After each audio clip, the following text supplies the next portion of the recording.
Situated some 20 miles west of London, Pinewood Studios has been at the forefront of international film production for over 60 years. Originally Heatherden Hall, an attractive Victorian house, this was also once the home of the great cricketer Ranji, an Indian prince who played for Sussex. The property was bought in 1934 by Charles Boot, a builder with movie ambitions, and the vast pine trees in the grounds inspired him to name the estate Pinewood.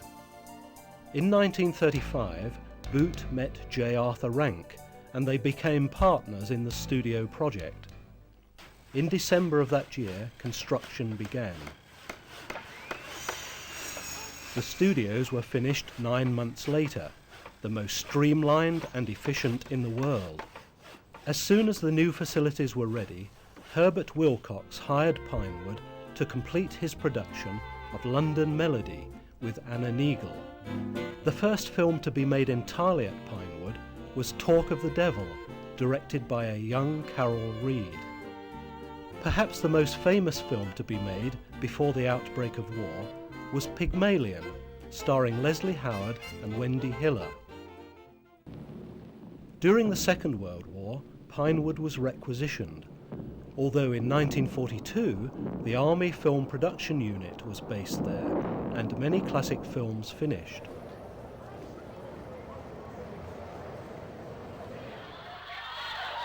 In April 1943, on a Saturday morning, over 150,000 children in 150 cinemas throughout the country enjoyed the first of Rank's Odeon Children's Cinema Clubs. Major productions soon began again after the war, with superb films such as Great Expectations in 1946, The Red Shoes and Oliver Twist in 1947. At this time, Rank attempted to mass-produce stars by way of his charm school. Most of the young actors and actresses failed to make the grade, but two who did were Christopher Lee and Diana Dawes. In the post-war years, many of the leading British artists made their most notable films at Pinewood.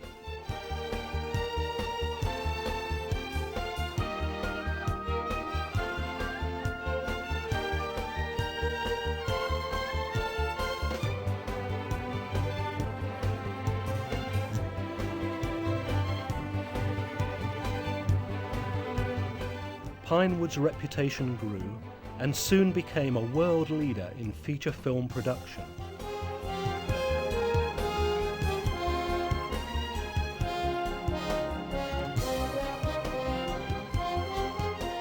During the late 60s, new stages were built to accommodate every aspect of film and television production.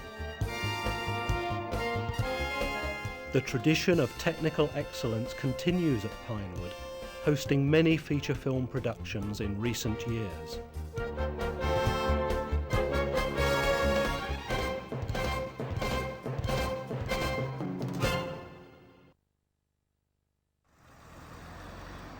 On entering the studio today, you could be forgiven for thinking that this was someone's half-timbered roadside home. The entrance to the administration building is surrounded by a solid oak Elizabethan fireplace. Oak wood is also very much in evidence in the impressive boardroom. This lavish panelling came from the retired Cunard liner, the Mauritania, and was purchased in the 1930s for a mere £78.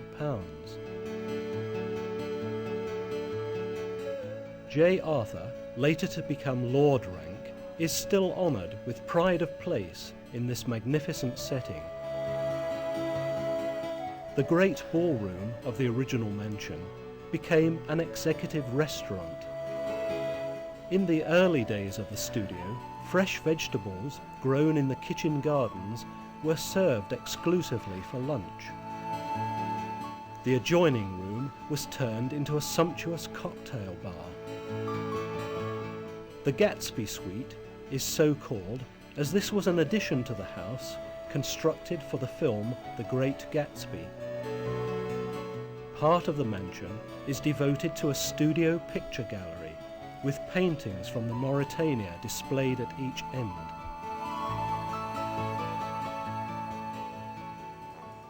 Lining the walls of the gallery are stills from many of Pinewood's famous productions.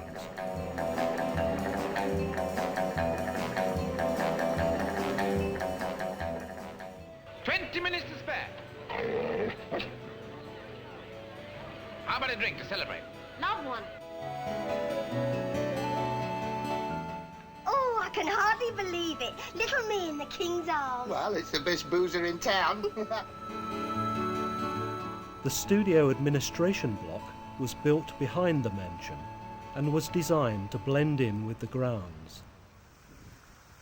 Pinewood has always been more than a mere film factory because of its beautiful location.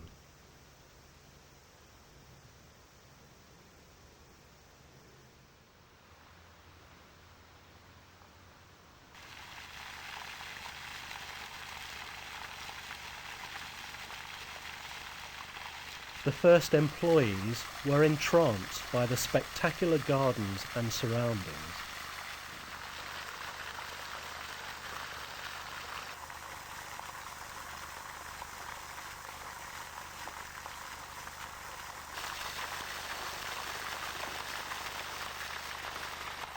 Many memories of past films are conjured up when strolling through the gardens, as these have often been used for film locations.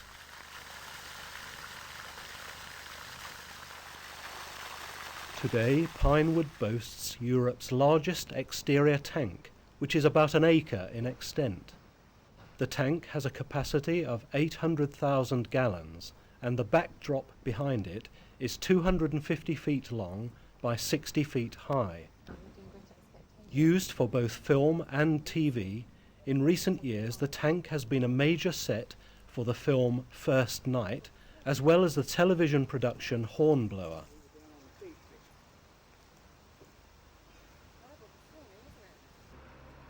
In 1998, at the time of my visit, a TV documentary about the Carry On films was being shot by an independent producer. Also in 1998, discussions were taking place concerning the possible dropping of the studio logo, considering that the world-famous trademark has been in existence for so long. This would seem a pity. At the time of opening in 1936, someone said, "It's as if a millionaire has decided to make pictures in his garden."